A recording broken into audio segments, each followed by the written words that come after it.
एकीकडे गॅस आहे अशी ग्वाही द्यायची आणि दुसरीकडे गॅससाठी नागरिकांच्या लागलेल्या लांबच लांब रांगा आणि हॉटेल्स मधली रिकामी झालेले किचन्स।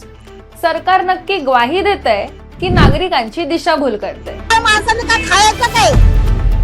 रडायचं ह्यांच्या मागे रडायचं। कामं नाहीत कुणाला, पोरांना कामं पण भेटत अरे कशाला या लोकांना निवडून दिले काय कळत नाही। खरंच आम्ही गलती केली या लोकांना निवडून देऊन।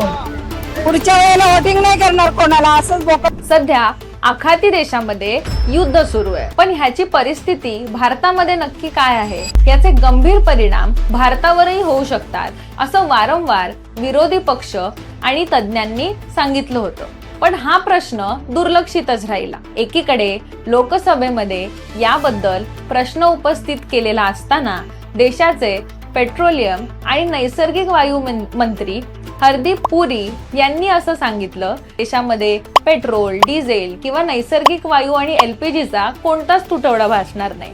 पण प्रत्यक्षात तुम्हा आम्हा सगळ्यांना परिस्थिती मात्र वेगळीच दिसली।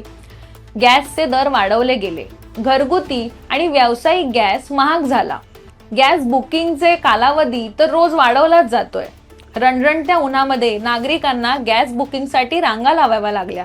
काही ठिकाणी तर पोलीस बंदोबस्तामध्ये नागरिकांनी गॅसची बुकिंग केली। वसतिगृहात राहणारे विद्यार्थी आणि हातावर पोट असलेल्या कामगारांना आपल्या घरी परतून जावं लागलं। ही बेहाल परिस्थिती कोणामुळे उद्भवली? ही परिस्थिती सरकारच्या गैरजबाबदार व्यवहारामुळेच तयार झाली।